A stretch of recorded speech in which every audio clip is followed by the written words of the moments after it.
सर्वमङ्गलमाङ्गल्यं सर्वकल्याणकारकं प्रधानं सर्वधर्माणां जनं जयतु शासनं। मैं नमो तीर्थनायक को, नमो ओंकारवाणी को, नमो उन कुंद प्रभु को जिन्होंने ओंकार धारण की। अहो उपकार जिनवर का, कुंद का दिव्य वाणी का, जिन कुंद ध्वनि दाता उन कहान स्वामी का। सर्वव्यापीक चिद्रूप स्वरूपाय परात्मने, सोपलब्धि प्रसिद्धाय ज्ञानानंदात्मने नमः। श्री प्रवचन सार जी परमागम ग्रंथ, इसके चरणानुयोग सूचक चोलिका में शुद्ध उपयोग प्रज्ञापन का जो अंतर अधिकार है, उसकी 262 नंबर गाथा अपन प्रारंभ करते हैं। अबुठाणम गहणम उवासणम पोषणम च सत्कारम, अंजलिकरणम पणमम भणिदमिह गुणादिगाणम ही। गुण थी अधिक श्रमणों प्रति, सत्कार अभ्युत्थान ने, अंजलिकरण पोषण ग्रहण सेवन अहि उपदिष्ट छे। इसकी उत्थानिका में आचार्य परमात्मा कहते हैं, इस प्रकार पहला सूत्र कहकर अब इसी विषय का दूसरा सूत्र कहते हैं। अर्थात पहले सूत्र में कहा था कि कोई श्रमण है, उनके प्रति अभ्युत्थान यानी खड़े होना, उनके प्रति भक्ति का व्यवहार आदि करना चाहिए, और फिर उनका परिचय होने के बाद उनके गुण अनुसार बर्ताव करना चाहिए। यदि वह मिथ्या दृष्टि आदि हैं, यानी मुनि के उपयुक्त गुण नहीं हैं, तो फिर नहीं करना चाहिए। ये बात 261 में कही, उसी बात को यहाँ पर और स्पष्टतया दूसरे सूत्र में 262 नंबर में कहते हैं। देखो, इसमें कहा कि गुणों में अधिक श्रमणों के प्रति अभ्युत्थान यानी उनके सम्मान में खड़े होना, ग्रहण माने आदर से उन्हें स्वीकार करना, उपासन माने उनकी सेवा करना, पोषण यानी उनके असन सेनादि की चिंता, यानी उनके उठने बैठने और भोजन की चिंता माने उनके संबंध में व्यवस्था का थोड़ा परिणाम। फिर कहा सत्कार माने उनके गुणों की प्रशंसा, अंजलि करना माने विनय पूर्वक हाथ जोड़ना, और प्रणाम करना यहाँ कहा गया है। दूसरे सूत्र, पहले सूत्र में कहा था कि प्रकृत वस्तु माने ऐसे श्रवण कि जो आत्मविशुद्धि की हेतुभूत जो प्रकृत वस्तु है, प्रकृत वस्तु शब्द आया था, यानी अविपरीत पात्र है, अभ्यंतर में निरुपराग है, और शुद्ध आत्मा की भावना को प्रदर्शित करने वाला बाह्य रूप है। तो क्योंकि अभी पहले तो क्या देखेंगे, बाह्य रूप ही दिखेगा, तो बाह्य रूप दिखेगा तो बाह्य रूप काय का प्रदर्शक है कि अंतरंग में वीतरागता की परिणति की धारा बहती है, उसका जो प्रदर्शक बाह्य रूप है, उस रूप को देखकर उन श्रमण के प्रति उनके सम्मान में खड़े होना, उनके समक्ष जाना, इस प्रकार का व्यवहार करना चाहिए, यह मानकर के वे गुणों में मुझसे अतिशय रूप हैं। फिर इसके बाद उनका परिचय होने के अनुसार जैसे गुण हो वैसा बर्ताव करना चाहिए। इसी बात को और यहाँ कहा, विस्तार से कहा। वहाँ अभ्युत्थान और सामने जाने तक की बात कही थी। इसमें कहा अभ्युत्थान माने उनके सम्मान में खड़े होना, उन्हें आदर से स्वीकार करना कि आओ पधारो साहब, यानी ग्रहण करना। उपासन माने उनकी सेवा के प्रति, और पोषण माने उनके असन सेनादि के प्रति। सत्कार नाम उनके गुणों की प्रशंसा। अंजलि करना माने विनय पूर्वक हाथ जोड़ना और प्रणाम करना। यही भणितम यहाँ कहा गया है। टीका देखते देखो, संक्षिप्त टीका है। श्रमणों को अपने से अधिक गुणवान श्रमण के प्रति अभ्युत्थान, ग्रहण, उपासन, पोषण, सत्कार, अंजलिकरण और प्रणाम रूप प्रवृत्तियां निषिद्ध नहीं है, यानी अनिषिद्ध है, यानी ये होती है। तो यहाँ एक तो कहा ऐसा करना चाहिए, करते हैं, अर्थात यह निषिद्ध नहीं है। और अगली गाथा में कहेंगे कि इनके प्रति ही निषिद्ध नहीं है, अन्य के प्रति निषिद्ध है। ये जो 262 में बात उठाई ना, यहाँ भाषा ली टीका में कि यह जो कहा गया अपने से अधिक गुणवान श्रमण के प्रति ही निषिद्ध नहीं है, अन्य के प्रति निषिद्ध है। क्या? अभ्युत्थान, ग्रहण, उपासन, पोषण, सत्कार, अंजलिकरण, प्रणाम रूप प्रवृत्तियां उनको निषिद्ध नहीं है जो अपने से अधिक गुणवान है, लेकिन अन्य को निषिद्ध है। ये ध्वनि इसमें अपने आप निकल करके आती है। अपन गुरुदेव श्री का व्याख्यान देखते हैं, संक्षेप में ही लिया है वो भी। पेज नंबर है 409, लाइन के ठीक नीचे देखो। इसका अन्वयार्थ लेते हैं कि गुणाधिक माने गुण से अधिक श्रमणों के प्रति, अभ्युत्थान माने खड़े होना, ग्रहण माने आदर से स्वीकार करना। देखो सच्चे संत मुनि दिगंबर मुनि हैं, जंगल में से चले आते हों और सिंह की भांति पराक्रमी होते हैं ऐसे मुनिराज, तो अंदर वीतरागता में झूलते होते हैं। कहते हैं ऐसे गुणाधिक जो साधु हों, गुणाधिक अपने से गुणों में अधिक, ऐसे जो साधु हों इनके प्रति आदर करना, आदर से स्वीकार करना, उपासन यानी सेवा करना, पोषण यानी उनके असन शयन आदि की चिंता करना।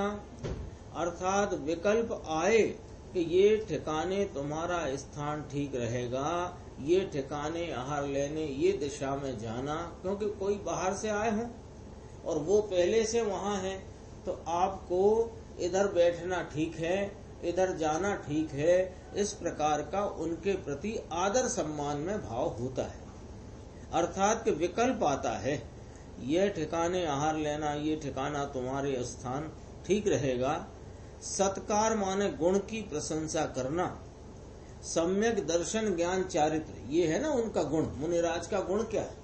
सम्यक दर्शन ज्ञान चारित्र, अर्थात उनकी वीतराग परिणति रूप गुण अधिकता का उनके चारित्र भाव की प्रशंसा करना। शास्त्र में तो ये आया, कहा ना धवल का लिया, थोड़ा देखते हैं। धवल में ऐसा कहा है कि मत ज्ञान में अवग्रह, ईहा, अवाय और धारणा, ये चार भेद कहे ना, तो ये चार बोल बने मत ज्ञान की प्रवृत्ति के। अवग्रह, ईहा, अवाय, धारणा, इसकी चर्चा जो धवल में आई उसमें से ये चर्चा गुरुदेव ने याद करी कि सामने वाला जीव सम्यक दृष्टि है अथवा के भवी है, भव्य है, इसका निर्णय दूसरा जीव कर सकता है। ये वाली बात ली है ना। ये क्यों ली कि अभी अपन ने पिछली गाथा में देखा था कि पहले तो श्रमण को अपने से गुण अतिशय रूप जानना, अपने से गुणों में अधिक जानना। क्यों जानना? क्योंकि वो जो अंतरंग वीतरागता का प्रदर्शक जो बाह्य रूप है, उस बाह्य रूप को देख करके यही ही मानना कि ये हमसे गुणों में अधिक है, तो उनके प्रति सम्मान के लिए खड़े होना, उनके समक्ष जाना। फिर कहा उनको स्वीकार करना, उनकी सेवा करना, उनके आहार शयन आदि का भी विकल्प आता है, उनके प्रति अंजलिकरण प्रणाम आदि करना। लेकिन किसको करना? तो कहा था बाद में परिचय होने पर यदि गुणों में अधिक हो तो करना, नहीं हो तो न करना, इसका अर्थ ये है, अर्थात दोष लगेगा। तो ये फिर ये कैसे पता लगता होगा साहब? बाह्य रूप तो बिल्कुल ऐसा है, यथाजात रूप है, बालक जैसा एकदम निर्माया स्वरूप चेहरा है, और हाथ पैरों की वृत्ति भी अंतरंग वीतरागता की प्रदर्शक रूप दिखाई देती है। तो अब कैसे पता लगे? तो उसका संदर्भ धवल से लिया कि मति ज्ञान शुद्ध ज्ञान का परिणमन है ना मुनिराज को। तो मति ज्ञान में अवग्रह यह अवाय धारणा, इस प्रकार 4 बोल की चर्चा आई। उसमें ये बात ली गई कि सामने वाला जीव सम्यक दृष्टि है अथवा के भव्य है, इसका निर्णय अन्य जीव कर सकता है। सम्यक दृष्टि ही कर सकता है। हाँ, वो कहेंगे ना, सामने वाला सम्यक दृष्टि जीव, सामने वाला जीव सम्यक दृष्टि ज्ञानी चारित्रवंत है, ऐसा निर्णय करता है। ऐसा निर्णय कैसा करता है कि इसको निर्णय हो जाता है कि ये भव्य है। सम्यक दृष्टि है माने भव्य, सीधी बात। नहीं, भव्य अभव्य की पहचान की बात यही तो इसमें लिया है। देखो अभी बताते हैं कौन भव्य है कौन अभव्य है, ये केवल ज्ञानी के ज्ञान में बरतता है। क्योंकि केवल ज्ञानी 3 लोक के सभी पदार्थों की 3 काल की पर्यायों को अपने एक समय के ज्ञान में युगपत जानते हैं। इसलिए उनके ज्ञान में तो एक एक जीव, जैसे अपन सूची बनाए ना, स्कूल में 1000 छात्र पढ़ते हों तो एक एक छात्र की अपने पास सूची है कि इसके 100 में 90 है, ये 80 है, ये 70 है कि नहीं? ऐसे उनकी तो एक समय की केवल ज्ञान में सूचीबद्ध है प्रत्येक जीव, उसकी भव्यता अभव्यता, और भव्यता में यदि देर है वो भी उनकी सूची में है। लेकिन जो सम्यक दृष्टि है वो नियम से भव्य, इसमें क्या पहचान की बात? जो सम्यक दृष्टि है वो अभव्य हो सकता है क्या? है ना? भले कोई भव्य सम्यक दृष्टि न हो, अभी कोई भव्य जीव है अभी वर्तमान में सम्यक दर्शन प्राप्त न किया हो, ये तो हो सकता है। लेकिन सम्यक दर्शन प्राप्त कर लिया हो और वह अभव्य हो, ये तो नहीं हो सकता। तो ये भव्य की कैसे पहचान हुई? पहचान करने वाला भी सम्यक दृष्टि वो तो है, वो तो पक्की बात है। अवग्रह की पहचान को नहीं कर सकेगा। नहीं, ये बता रहे ना, अवग्रह या अवाय धारणा, यहाँ देखो, इससे पहचान मतलब कर सकता है। यहाँ देखो, यहाँ क्या लिखा है? अभव्य की पहचान करने की नहीं लिखा है, भव्य की पहचान करने के लिए। हाँ, तो अब इसमें कहाँ लिखा? कहाँ बोल रहे थे? अभव्य नहीं बोले, अभव्य नहीं बोले। सामने वाला जीव सम्यक दृष्टि ज्ञानी चारित्रवंत है, ऐसा निर्णय करते हैं जिसको निर्णय हो जाता है कि ये भव्य है। हाँ, यही बोला था। अच्छा, नहीं ऐसा नहीं बोले हम, यदि बोले तो गलत हो गया। बात इस प्रकार है। अब क्या है कि भव्य है, ये कहाँ से ज्ञात हुआ? कि स्वयं तो सम्यक दृष्टि है, स्वयं अपने आत्मा के स्वाद लेने वाला स्वयं संचेतन वाला है, अपने स्वरूप और अतीन्द्रिय आनंद का स्वादिया है। इसको अन्य जीव सम्यक दृष्टि है अथवा नहीं है ये ज्ञात हो जाता है। ये कहा था, भव्य नहीं, सम्यक दर्शन है कि नहीं है ये ज्ञात हो जाता है। यदि बोला है तो गलत बोला है, उसकी क्षमा। ये तो इसके भाव में न्याय में ख्याल आ जाता है। देखो कितनी गंभीर शब्द है। इसके भाव में, अंतरंग में उठती ज्ञान की परिणति में, इसके ख्याल में न्याय रूपता से ये बात आ जाती है कि इसका ज्ञान सम्यक है। इतना जैसा है, देखो आया, जैसा है माने सम्यक है अथवा सम्यक नहीं है, जैसा है ऐसा ख्याल में आ जाता है। अब देखो बड़ी गजब की लाइन है। छद्मस्त है ना कौन? निर्णय करने वाला जीव स्वयं स्वादिया स्वरूप संचेतन वाला है तो छद्मस्त ही ना। तो छद्मस्त है तो उसको थोड़ा परिचय चाहिए। एकदम कोई ऐसे सामने से आते हों और देख करके तुरंत वो निर्णय कर सके कि ये मिथ्या दृष्टि है कि सम्यक दृष्टि है, ऐसा नहीं होता। क्योंकि ये जो सामने निर्णय करने वाला है, जो अपने स्वरूप का स्वादिया है, उसको भी छदमस्त होने से थोड़ा सामने वाले का परिचय चाहिए। उसकी वाणी का व्यवहार क्या है, उसकी प्ररूपणा किस प्रकार है, उसकी वृत्ति किस प्रकार है, उसका स्वरूप वह स्वयं क्या कहते हैं, उनके वाणी में क्या तत्व की गंभीरता आती है, आदि इत्यादि प्रकार से किया जा सकता है। एक बोल भी आता है अलिंग ग्रहण के बोल में, अनुमाता मात्र नहीं है, आता ना एक बोल, कौन सा नंबर नहीं याद मुझे, 5वीं अनुमेय अनुमाता और अनुमेय अनुमाता और एक और शब्द है, तीन बोल आते हैं, अनुमान, अनुमेय और अनुमाता। हाँ, ऐसे 3 बोल है। तो अनुमाता मात्र नहीं है, लेकिन अनुमाता मात्र नहीं, वहां भी यही व्याख्या है, सम्यक दृष्टि जीव अन्य सम्यक दृष्टि को पहचान लेता है। अपन देखते हैं 411 पेज, नीचे की एक लाइन छोड़ के जो पैराग्राफ है ये देखना। यहाँ तो कहते हैं श्रमणों को अपने से अधिक गुण वाले श्रमण, उनके प्रति, देखो साधु की बात चलती है यहाँ पर, श्रमणों को अपने से अधिक गुण वाले श्रमणों के प्रति अभ्युत्थान, ये तो वस्तु की समझन कराते हैं। कोई कहे कि ऐसा अभी नहीं है, लेकिन जिसको होए तब ऐसा होता है, ऐसा इसको ज्ञान कराते। कोई ऐसा विकल्प उठता हो कि ये 263 गाथा में, 262 गाथा में और पीछे 261 गाथा में जो चर्चा आई है, ऐसी चर्चा की क्या जरूरत थी, अभी तो कोई दिखता ही नहीं है। यानी पहचान करने की जरूरत पड़े ऐसा कोई नहीं दिखता है। यानी बाह्य में भी, हाँ, बाह्य में भी उनके चेहरे पर बालकवत निश्चलता नहीं है। शरीर की प्रवृत्ति, वृत्ति, प्ररूपणा आदि में स्पष्ट ही ये झलक रहा है कि ये श्रमणाभास है, श्रमण नहीं। तो फिर क्यों इसकी बात कराते कि जब होते हैं तब होते हैं, तो इस प्रकार जानने में आते हैं, इसका ज्ञान कराते हैं। ऐसा तो है नहीं कि तीनों काल नहीं होते, या ऐसा भी नहीं कि पंचम काल में पहले नहीं थे, ऐसा भी नहीं कि आगे नहीं होंगे। होते हैं तो उनके प्रति सच्चे श्रमण को अपने से गुण से अधिक वाले श्रमणों के प्रति सहज ही अभ्युत्थान, अंजलिकरण, नमन, प्रणाम आदि ये सारे विकल्प भाव उत्पन्न होते हैं।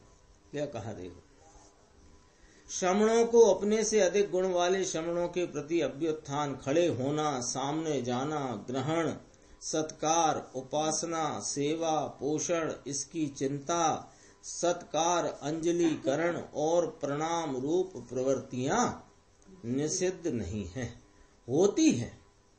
मुनि को ऐसा शुभ भाव है। आगे की गाथा में एक चर्चा आएगी गुण स्थान संबंधित, वो भी अपन देखें।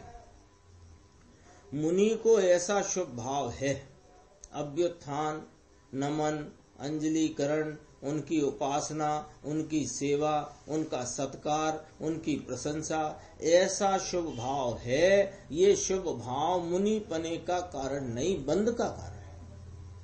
लेकिन ये आए बिना रहता नहीं, क्योंकि ये इस प्रकार की अभी गुणस्थान भूमिका है। पर द्रव्य का आदर करना, सत्कार करना, ये है तो शुभ विकल्प, समझ में आए। ऐसी जात का परिणाम होता है, ऐसा यहाँ सिद्ध करना है। ये हुई अपनी 262 गाथा और 263 गाथा अपन प्रारंभ करते हैं।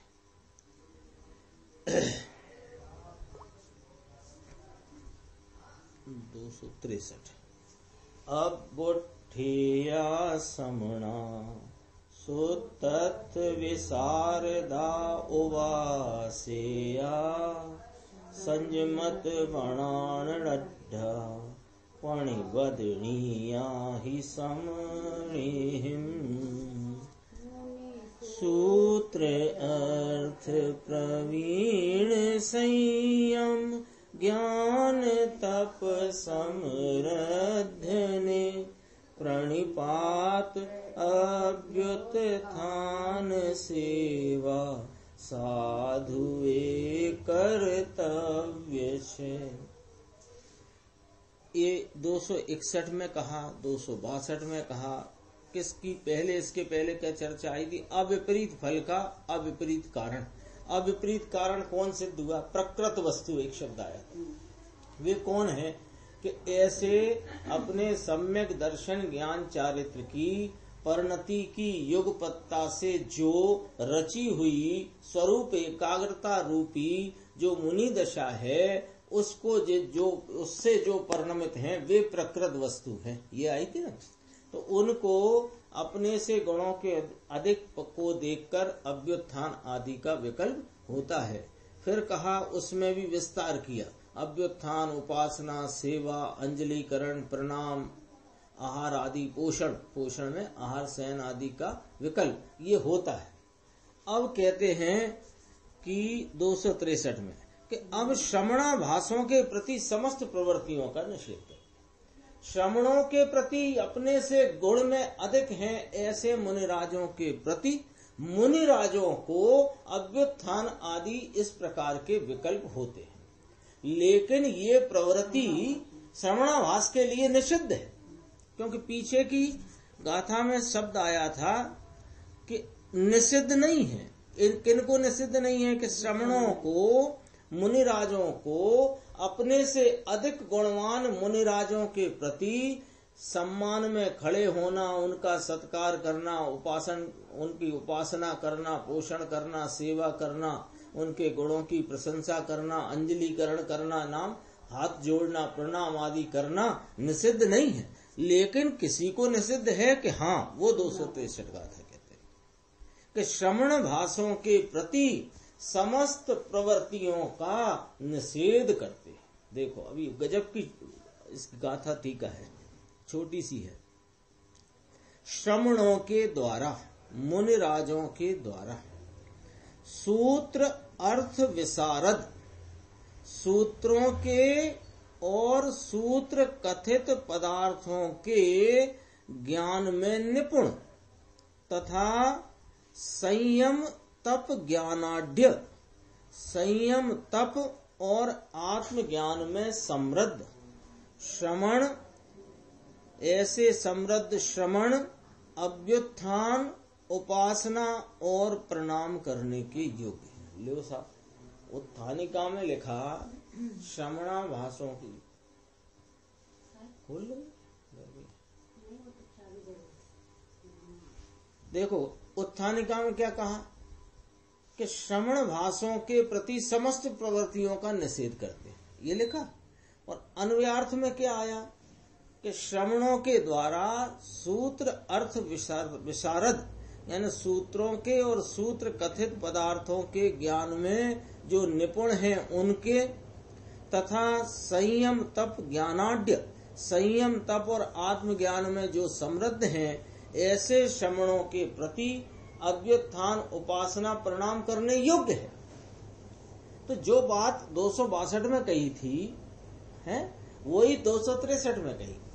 इसमें थोड़ी और सामने वाले श्रवण के गुणों की विशेषता लक्षण बता करके कही, और उत्थानिका में कही कि श्रवण भाष के प्रति प्रवृत्तियों का निषेध है। ये कैसी भाषा है कि यहाँ ही लगाकर कही, ही लगाकर कही तो अन्य के प्रति निषेध आ गया।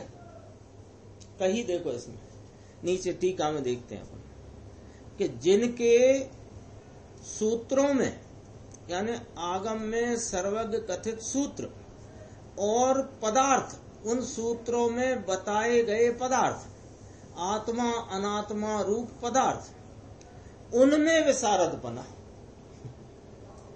अकेले सूत्रों का विशारद है वो नहीं लेना है, सूत्रों में कहे गए जो वाच्य रूप आत्मा अनात्मा रूपी पदार्थ हैं, उन पदार्थों में विशारद माने उनमें निपुण।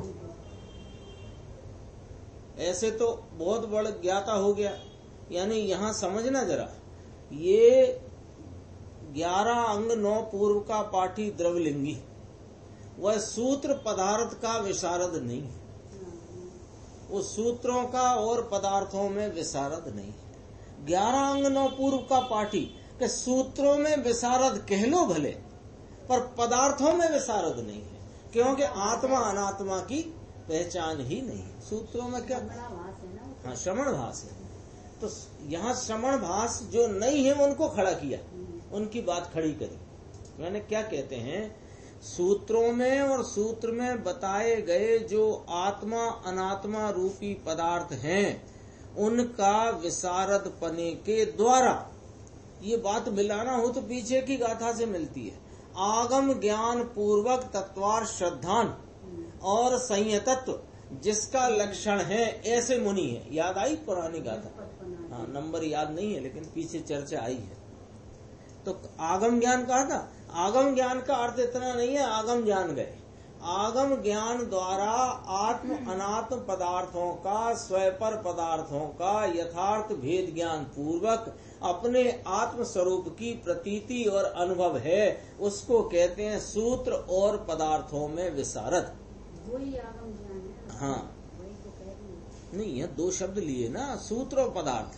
नहीं, जो पदार्थों का, हाँ, वहाँ आगम ज्ञान पूर्वक कहा था। वो आगम ज्ञान पूर्वक माने आगम ज्ञान द्वारा स्वपर पदार्थों का यथार्थ निर्धारण, अकेला निर्धारण नहीं, निर्धारण उपरांत स्वरूप की आपरूप प्रतीति और अनुभव, यहाँ तक लेना। अब देखो दूसरा कहा संयम, तप, और अब फिर तीसरे में कहा स्वय तत्व का ज्ञान प्रवर्तता है। संयम लिया ना, संयम में लेना 5 इंद्रियों के विषयों का दमन, संयम हो गया। और तप माने अपने स्वरूप की लीनता, एकाग्रता की वृत्ति, इसका नाम है तप। कितने शब्द आए? सूत्रों में पदार्थ में विशारद पना होने से, यानी आगम का यथार्थ सेवन के द्वारा अपने आत्म अनात्म पदार्थों को जानकर आत्म स्वरूप को पहचानने वाले और 5 इंद्रियों के विषयों से विरक्त होकर उनका दमन किया है, और स्वरूप में लीनता रूपी तप जिनके वर्तता है, वे कैसे हैं कि उनको स्वय तत्व का ज्ञान प्रवर्तता है। फिर लिया चौथा बोल, उन श्रवणों के प्रति ही, जिन्हें स्वय तत्व का ज्ञान नहीं है तो वो तो हटा दिए इसमें से, ये ही लगाया ना। उन श्रवणों के प्रति ही अभ्युत्थानादिक प्रवृत्तियां अनिषिद्ध हैं। अभ्युत्थान वो जितने बोल आए थे, सेवा, उपासना, पोषण, ग्रहण, सब है ना, वे सारी प्रवृत्तियां मात्र इन श्रवणों के प्रति ही अनिषिद्ध हैं। अन्यथा क्या अर्थ निकला इसमें? अन्यथा सबके प्रति निषिद्ध है। तो उत्थानिका मिली कि नहीं मिली अब अपने को, कि अब श्रवण भाषों के प्रति समस्त प्रवृत्तियों का निषेध करते हैं। आ गई ना बात? 4 बातें कही। पहले पदार्थों के विशारद पने के द्वारा संयम तत्व, संयम, तप और स्वय तत्व का ज्ञान। अब क्या कहते हैं कि उनके प्रति अभ्युत्थान, उनके प्रति ही अभ्युत्थान आदि प्रवृत्तियां अनिषिद्ध हैं, परंतु उसके अतिरिक्त एक बाजू रखना कौन, कि जिनागम के सूत्रों का, उनमें बताए पदार्थों का ज्ञान प्रवर्तित होने से वे उनको विशारदपना प्राप्त है, 5 इंद्रियों के दमन रूप वृत्तियां हैं, स्वरूप में एकाग्रता रूपी तप है, और अपने स्वय तत्व का ज्ञान जिनके प्रवर्तता है, ये एक बाजू। और इसमें से एक भी लक्षण की कमी है वो बाजू, वो श्रवण भास और ये श्रवण। तो साफ साफ बात है, इसमें कोई कहे साहब बाह्य रूप तो है, बाह्य रूप की बात कर दी। बाह्य रूप को हमने वहां तक निमित्त नैमित्तिक में गिना, कहाँ तक कि बाह्य में भी उनकी चेष्टाएं, रूप आदि जो अंतरंग की वीतरागता को प्रदर्शित करता है, इतना अनुमान का भाव वहां पर रखा। लेकिन वास्तव में तो ये सब परिचय के द्वारा जानने में आ जाता है, और ऐसे श्रवणों के प्रति ही ये अभ्युत्थान, ग्रहण, सत्कार, सेवा, पोषण आदि निषिद्ध नहीं है, अन्यथा तो निषिद्ध है। अन्य श्रवणाभासों के प्रति वे प्रवृत्तियां निषिद्ध ही हैं। लिखा है ना इसमें, गुरुदेव का देखते नहीं, भावार्थ है कैसे? भावार्थ नहीं, गुरुदेव का व्याख्यान देखते। पेज नंबर है 414, ऊपर में इसमें चर्चा ली है, ये निकाला, ले ये निकाला।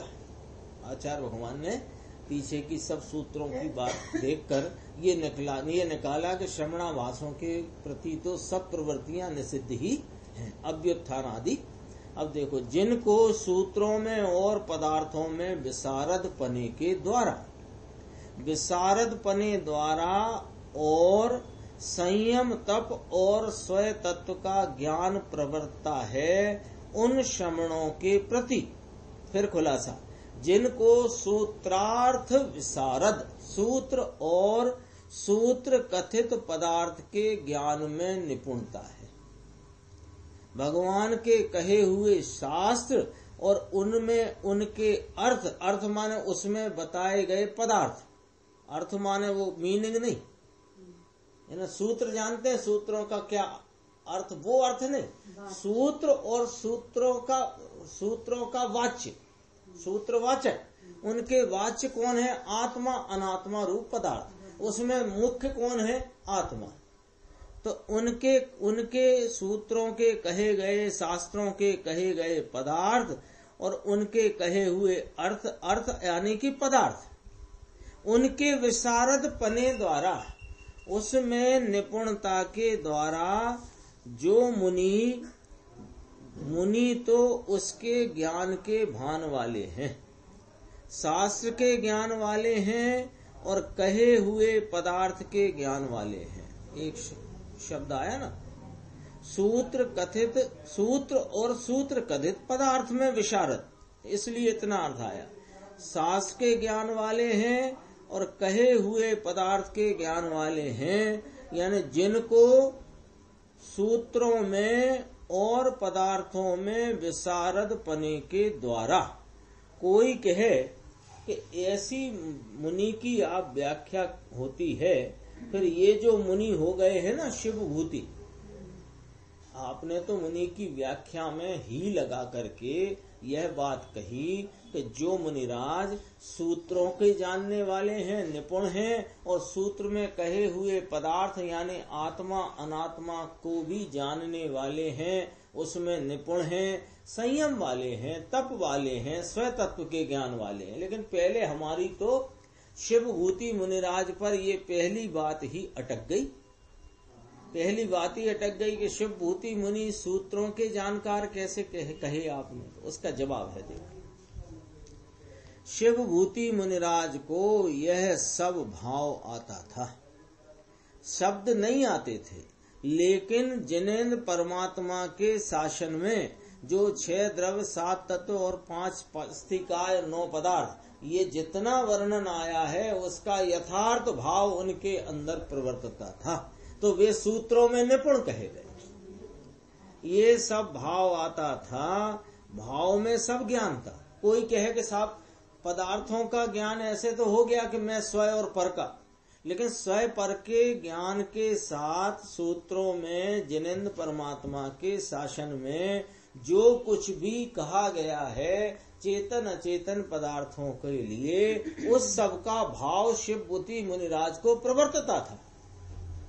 ऐसा नहीं कह सकते कि शिव भूति मुनिराज सूत्रों के ज्ञाता नहीं थे, क्योंकि अपनी कौन सी 15वीं, हाँ 15वीं गाथा आई थी ना, उसके भाव में सब था, शब्द नहीं थे। शब्द ना हो उससे कोई मतलब नहीं, शब्द तो भाषा का कार्य है और वह स्वयं पर प्रकाशक कहने की शक्ति वाली चीज है। स्वयं पर प्रकाशक जानने वाली शक्ति तो शिव भूति मुनिराज के वर्तती थी। कौन सी गाथा? 15वीं गाथा। जो अपने आत्मा को जानता, अवध स्पृष्ट न विशेष असंयुक्त ऐसे आत्मा को जानता, वो समस्त जन शासन को जानता है। देखो भाव में सब ज्ञान था, ये तो शब्द की रचना नहीं कर सकते। भाव में तो विशारदता है, निपुणता है, कुशलता है। इसी के नीचे बीच की लाइन छोड़ना 6 देखो, स्वय तत्व का ज्ञान प्रवर्तता है। चौथा बिंदु लिया, सूत्र पदार्थ में विशारद पने के द्वारा संयम तप और स्वय तत्व का ज्ञान प्रवर्तता है। पांचवी भाषा एवी 6 जो देखो, फिर भाषा ऐसी ली आचार्य परमात्मा ने, देखो क्या ली, जिनको स्वय तत्व का ज्ञान प्रवर्तता है भगवान आत्मा। पहली पर की बात करी कि सूत्रों में और पदार्थों में विशारद पने के द्वारा। फिर कहा स्वतत्व का ज्ञान वर्तता है।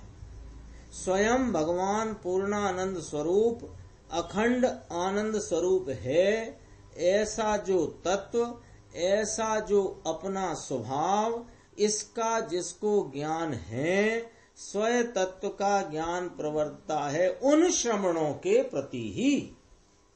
आया देखो कौन से श्रवण कि जिनको पहले तो बोल के दिए, सूत्र और पदार्थों के विशारद पने के द्वारा संयम और तप में युक्त, किंतु उनको और क्या कहा, स्वय तत्व का ज्ञान प्रवर्तता है इन श्रवणों के प्रति ही ऐसा।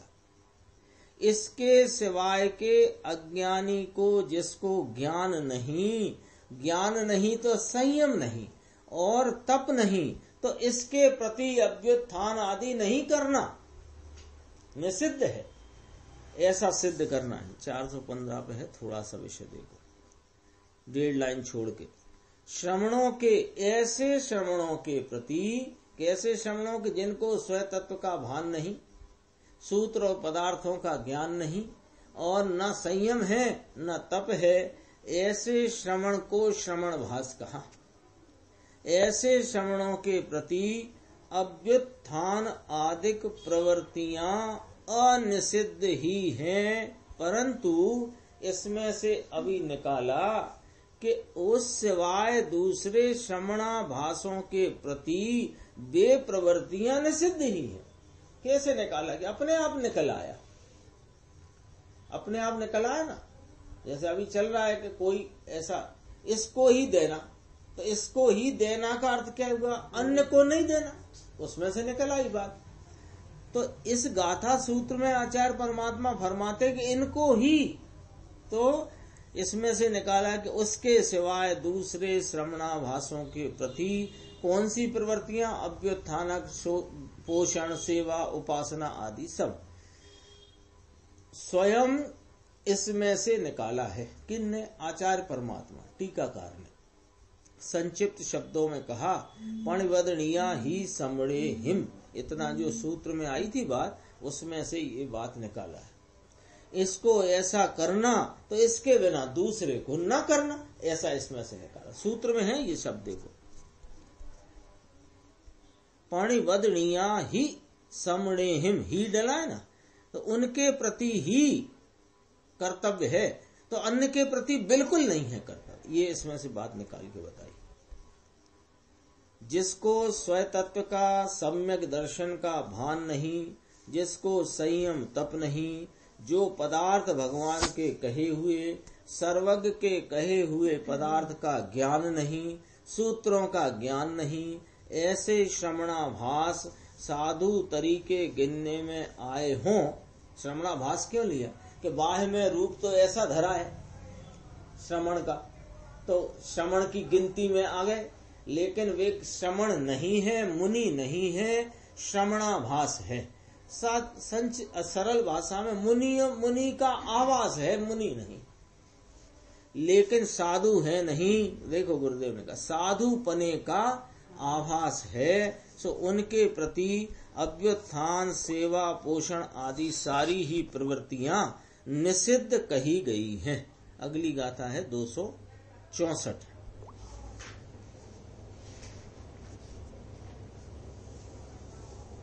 न हवदि समणोति मधु संयम तब सुत संपजुत्तो वी, जदि सद्हदीना अथे आद पधाणे जिण खादे।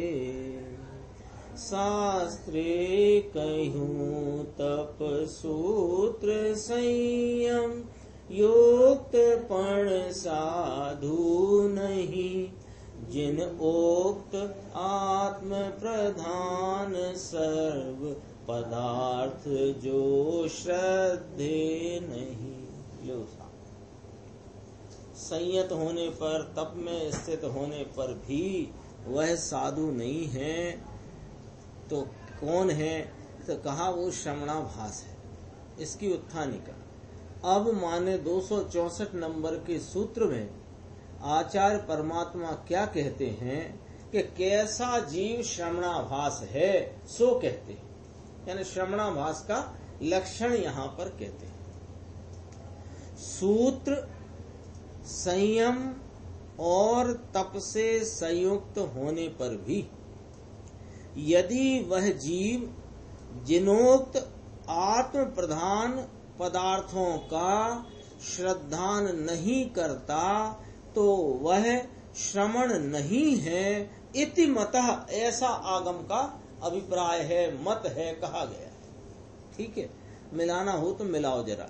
263 में जिनके प्रति अभ्युत्थान आदि क्रिया निषिद्ध नहीं है उनका अपन यहाँ मिला लेते हैं कि क्या क्या छूट गया।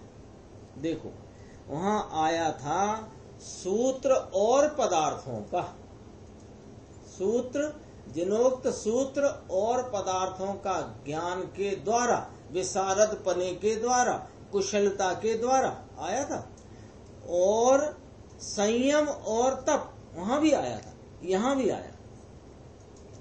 यदि वह जीव जिनोक्त आत्म प्रधान पदार्थों का यानी स्वतत्व, वहां आए थे जिनेन्द्र परमात्मा कथित सूत्र और उनके पदार्थों का कुशलता, विशारदपना, संयम और तप तथा स्वतत्व का ज्ञान, तो इसमें क्या क्या गायब है कि जिनेन्द्र परमात्मा कथित पदार्थों का ज्ञान नहीं है, इसको विशारदपना ही शब्द गायब हो गया। फिर तीसरा स्वतत्व का ज्ञान नहीं है, तो वो उसमें लिया जिनोक्त आत्म प्रधान पदार्थों। जिनोक्त आत्म प्रधान पदार्थ कौन है कि ये स्वतत्व, ये अपना आत्मा ही जिनेन्द्र परमात्मा ने पूरे पदार्थों में एक ही पदार्थ प्रधान कहा। प्रत्येक जीव को उपदेश है, और प्रत्येक जीव को जिनेन्द्र परमात्मा का क्या उपदेश है कि जगत में सर्वोत्कृष्ट कोई पदार्थ है तो तू स्वयं है, तो आत्म प्रधान लिया है। तो अपने सामने बात आ गई कि सूत्र के ज्ञान होने पर भी, जैसे सूत्रों में कहे पदार्थ स्वयं पर पदार्थों का निर्धारण और स्वयं तत्व का ज्ञान नहीं है, वो श्रवणाभास आया इसमें। ठीक है, संक्षेप। आगम का ज्ञाता होने पर भी, आगम का ज्ञाता है लेकिन पदार्थों का ज्ञाता नहीं है। देखो शब्द कट गया ना पीछे वाली गाथा में से, यहाँ आकर वो शब्द अज्ञानी के लिए नहीं रहा। क्या कहा? आगम का ज्ञाता होने पर भी, फिर कहा संयत होने पर भी, माने इंद्रिय विषयों से विरक्त होकर उनका दमन किया होने पर भी, तप में स्थित होने पर भी, तप कौन सा? बाह्य तप, जिनोक्त अनंत पदार्थों से भरे हुए विश्व को, विश्व कैसा है कि अनंत पदार्थों का समुदाय है।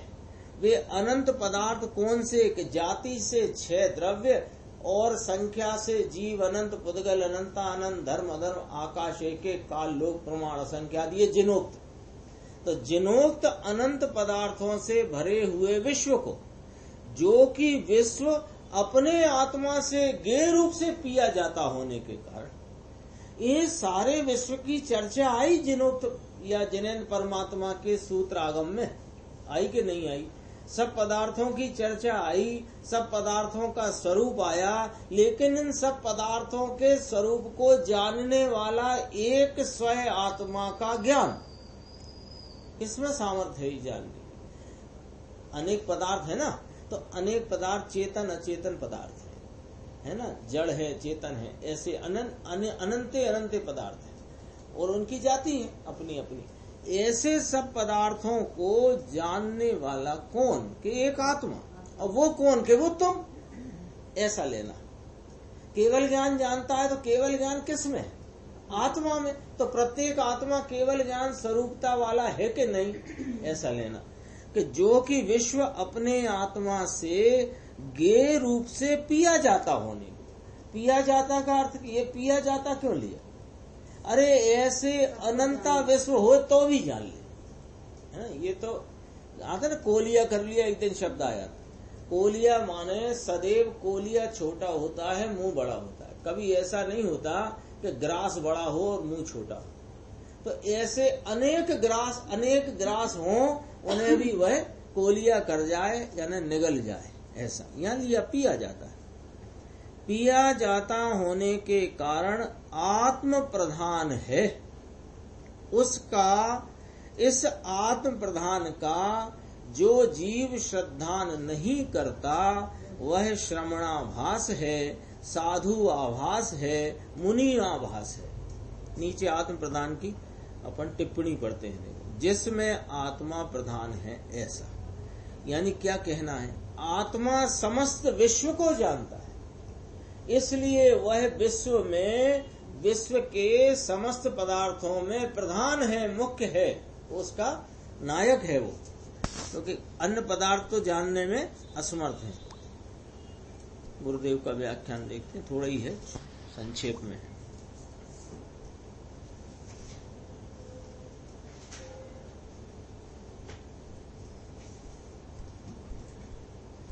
पेज नंबर है 419।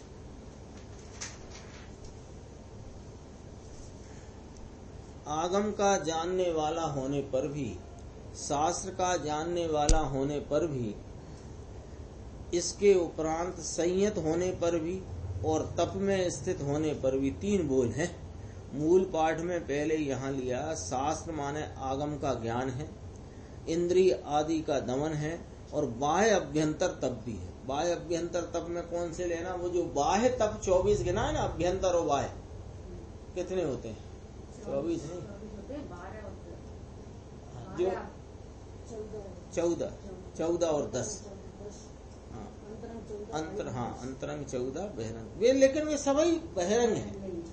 तो बाह्य अभ्यंतर माने समस्त बहिरंग तप, वो भी है, लेकिन जिनोक्त अनंत पदार्थों से भरे हुए विश्व को, यानी भगवान परमेश्वर सर्वज्ञ देव त्रिलोकनाथ तीर्थंकर देव से उक्त नाम कहे हुए अनंत पदार्थों से भरा हुआ जो विश्व है, कि जो विश्व अपने आत्मा द्वारा गेय पने पिया जाता होने से, पूरा विश्व ज्ञान की पर्याय में गेय हो जाता है, ऐसा आत्मा जिसकी एक समय की अवस्था है ज्ञान की, उसमें सारा विश्व गेय रूप होकर के जानने में आ जाता है, ऐसा आत्मा, यानी समस्त विश्व लोकालोक, समस्त जगत ज्ञान की पर्याय उस समस्त जगत को पी जाती है माने जान लेती है।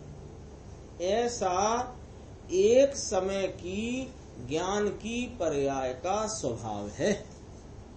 ऐसे अपने आत्मा द्वारा गेय पने पिया जाता होने से वह कौन के आत्म प्रधान है। यानी क्या कह दिया कि पूरा जिनेंद्र परमात्मा का उपदेश है, वो आत्म प्रधान उपदेश। तो उसमें पकड़ना क्या कि वहाँ पर स्वपर पदार्थों का लक्षण जानकर स्वय स्वरूप कौन है, उसमें जो प्रधान तत्व शुद्धात्मा अपना आत्मा है, वही जिनेंद्र परमात्मा के उपदेश का सारभूत भाव है। तो वो आत्म प्रधान कैसा, आत्म प्रधान के एक समय की पर्याय में विश्व का ज्ञान, ऐसा जो आत्मा जिसमें मुख्य है, उसको जो जीव नहीं श्रद्धता माने सम्यक दर्शन नहीं है, लेव संयम है, इंद्रियों का दमन है और बाह्य का तप है, लेकिन अंतर सम्यक दर्शन अंदर प्रतीति अनुभव में नहीं, कारण के आत्मा विश्व को एक समय में पी जाए। यहाँ से पकड़ना बात कहना क्या है कि यह आत्मा कौन है, कि यह आत्मा ज्ञान स्वरूप है। कैसा ज्ञान स्वरूप होता है इस आत्मा का, तो जिसकी एक समय की अवस्था में, एक समय के ज्ञान परिणमन में सारा विश्व जानने में आ जाए, ऐसी तो एक पर्याय की सामर्थ्य है। ऐसी पर्याय सामर्थ्य वाला ज्ञान वस्तु आत्मा, उसकी जिसको प्रधान हुआ ना, तो भगवान के कहे कारण के एक ज्ञान की एक समय की पर्याय का सामर्थ्य है, भगवान के कहे हुए पदार्थ और भगवान के कहे हुए सूत्र, इसमें परमात्मा के कहे शास्त्रों का और आगम का जानने वाला होने पर भी सूत्र का जानकार है, पदार्थों का नहीं। ये उघाड़ से जान लेता है, इतना क्षयोपशम है, ऐसा कहा। और इंद्रिय दमन आदि महासंयम भी है बाह्य का, और तप भी है बाह्य वाला, लेकिन आत्मा पूर्ण विश्व को एक समय की पर्याय में पी जाए, ऐसी प्रधान वस्तु आत्मा, ऐसा आत्मा जिन सब में प्रधान है, आत्मा जिसमें प्रधान है, ऐसा आत्मा समस्त विश्व को जानता है। इसलिए उस विश्व के समस्त पदार्थों में प्रधान कौन है? स्वयं ही। आत्मा माने स्वयं, स्वयं ही आत्मा है, ऐसा कहते हैं। सारे विश्व का तो यहाँ ज्ञान हो गया है, इसके सिवाय विश्व आत्मा की अपेक्षा से तो नहीं। इसके सिवाय क्या है विश्व में, जब आत्मा ही सारे विश्व को जान गया, और क्या है विश्व में? इस प्रकार बात है। 423 में देखते हैं, थोड़ी एक चर्चा है, संक्षेप में ही है, समय है अपने पास 5 मिनट। ऊपर की 3 लाइन देखना, ये थोड़ी बात आई है। देखो कल एक थोड़ी बात करी थी भाई प्रमत्त की, नहीं कि सच्चे मुनि हैं, सच्चे मुनि भावलिंगी है, लेकिन इनका 6वां गुणस्थान देखकर जो आदर करता है, सो भैया वास्तव में गुणस्थान तो अचेतन पुद्गल है। ये चर्चा चल रही है ना, अभ्युत्थान आदि करना। फिर चर्चा को और रिफाइन करते हुए चर्चा यहाँ तक आई कि किन के प्रति अभ्युत्थान आदि क्रिया अनिषिद्ध है और किन के प्रति निषिद्ध ही है, यहाँ तक चर्चा आई। अब यहाँ थोड़ी बात ये दी कि ये जो मुनिराज चल के आते हैं, तो उनका तुम कौन सा गुणस्थान देखते? 6वां देखते ना। 7वें 6वें से तुम मुनिपना जानते मानते, लेकिन देखते 6वां, ऐसा ही है ना। अब यहाँ से देखो, सच्चे मुनि भावलिंगी, इनका 6वां गुणस्थान देखकर जो आदर करते हैं, मुनिराज मुनिराजों का आदर करते हैं 6वां गुणस्थान देख के, प्रमत्त गुणस्थान। सो कहते हैं ये गुणस्थान तो अचेतन पुद्गल है, इसका आत्मा को बंधन करे तो यहाँ आत्मा को बंधन हो जाता है, ऐसा कहते हैं। यानी 6वें गुणस्थान रूपी जो अचेतन दिखावा है, उस अचेतन दिखावा को, उस विकल्प की वृत्ति और उसके अनुरूप शरीर के गमन आदि क्रिया को देखकर तुम नमस्कार इस शरीर को करते हो कि उस 7वें गुणस्थान में झूलने वाले शुद्ध उपयोग स्वरूप वृत्ति में वर्तने वाले आत्मा को करते कि ऐसी व्यवस्था है कि निमित्त नैमित्तिक पने से कि उनका वहां बंधन हो जाता है। बारीक बात निकाली, किसी ने पूछा था, गुरुदेव ने कहा कल एक थोड़ी बात करी थी, चर्चा आई होगी, उसमें कहा देखते क्या है मुनिराज, क्या देखते? उनकी शुद्धात्म 3 कषाय की अभाव रूप परिणति। तो मुनि तो वो है ना वास्तव में। श्रमण किसे कहा कि शुद्धात्म तत्व प्रवृत्ति ही श्रामण्य है कि नहीं? ये बाह्य का जो कुछ भी है ये श्रमण नहीं है, पर श्रमणों के ये है।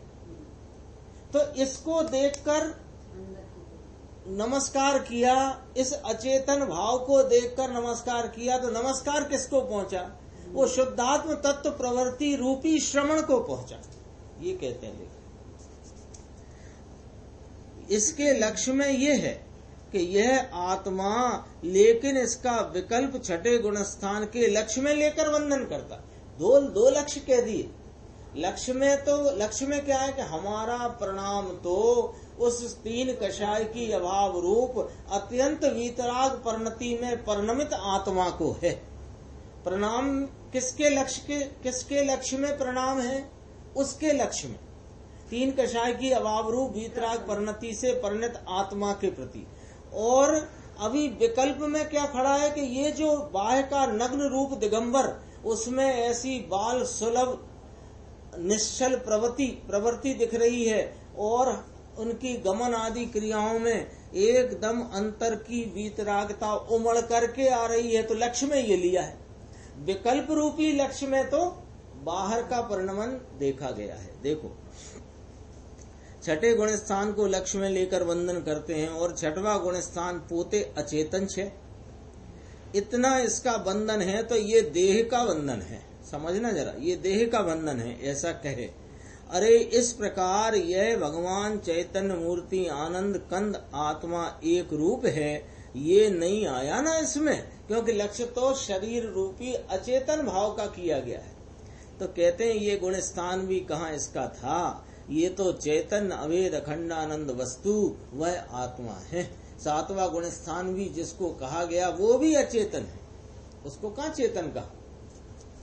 ये कल कहा था, क्या कहते हैं, योग सार अजीब अधिकार है। योग सार में अजीब का अधिकार है, इसमें ही आता है, दूसरे अधिकार में भी आता है। अजीब अधिकार में आया, देह का अजीब अधिकार है। देखो 39 गाथा, किस ओ समय प्रमत्त वीरतादि गुण स्थानों की वंदना स्तुति की जाती है और वे प्रमत्त वीरतादि गुण स्थान में परिणमित भाव वे वंदनीय गिने जाते हैं। अभी सब अभ्युत्थान आदि किसके प्रति था, वो बाह्य के गुण स्थान, बाह्य की वृत्ति, बाह्य की प्रवृत्ति, तो वे वंदनीय गिने जाते हैं। तो उनकी वंदना में ही उनके धारक चेतन स्वरूप मुनि आदि की वंदना हो जाती है, ऐसा है। देखो जरा कठिन काम, कहते हैं धीरे धीरे आती है बात, ऐसा कोई छोड़ दिया जाता है क्या। तो कहते हैं यहाँ शंका हो सकती है कि प्रमत्त अविरत गुण स्थान जीव स्वरूप है नहीं, तब उनकी स्तुति क्यों की जा रही। क्योंकि आपने तो कहा था कि शुद्धात्म तत्व प्रवृत्ति ही श्रमण है, वे ही मोक्ष मार्गी है, ऐसा कहा था। तो फिर यहाँ उसका उद्घाटन, उसका खुलासा करते हैं। गुण स्थान तो जीव नहीं, ऐसा तो तुम कहते हो भैया, नहीं जीव नहीं, गुण स्थान मारना आता है ना 29 वो लोपरडा के। उसका आशय यह है कि निर्ग्रंथ लिंग का प्रारंभ छठवें गुण स्थान प्रमत्त विरति से होता है। तो जीव यह जानकर कि प्रमत्त विरतादि गुण स्थान मुनियों के होते हैं, ये बाह्य में नग्नता और ऐसी चेहरे पर निश्चलता आदि ये सब मुनियों के होते हैं, सो उनकी वंदना उपासना करना कहते हैं। बाह्य रूप की वंदना उपासना लक्ष्य में होने पर भी वंदना का लक्ष्य तो उस आत्मा के प्रति है, परंतु उनसे गुण स्थान ही वंदनीय गिने जाते हैं, उनके धारक मुनि आदि नहीं। जरा स्वयं थोड़ा लिया है, गुण स्थान आधार है और जीव आधे है, ये सिद्धांत है इसका। गुण स्थान आधार है और उस आधार का आधे जीव है, तो उस जीव को वंदना पहुंचती है। उस जीव, यहाँ विकल्प में नग्नता का नमस्कार नहीं है, अंतरंग में शुद्धात्मा को नमस्कार है, और शुद्धात्मा आधे है, और ये बाह्य नग्नता आदि जो गुण स्थान है प्रमत्त विरति का, वह उसका आधार है। एक चर्चा बस जरा सी 3 लाइन है 424 पे, क्योंकि ये बात को कहाँ से मिलाना है। समय सार की 31वीं गाथा में आता है, ये सब अपने ख्याल में है, बात पढ़ लेते हैं। भगवान कुंदाचार्य को पूछते हैं, प्रभु आप जब केवली की स्तुति इसको कहते नहीं, तो केवली की स्तुति कैसे कहलाए। इसमें देखना पीछे की बात का मिलान है। देह की स्तुति को केवली की स्तुति नहीं कहते, तो फिर केवली की स्तुति कैसे की जाए, कि केवली के गुण की स्तुति कैसे कही जाए। ऐसा जब पूछा तो इसका उत्तर दिया कि अपने अंतरंग में अवेद अखंड वस्तु का अनुभव दृष्टि करे, स्वयं अपने स्वरूप में ढल करके अपने शुद्धात्म तत्व में को अनुभव करे, तो वहाँ केवली की स्तुति हो जाती है। ऐसे ही जो श्रमण शुद्धात्मा में प्रवर्ते हैं, उनका वंदन भी, भले लक्ष्य भी उनका है, लेकिन अपने स्वरूप की स्मृति और उसकी आराधना में उनकी भी आराधना हो जाती है। समय थोड़ा ज्यादा ही हो गया है। निज निधि निज में बता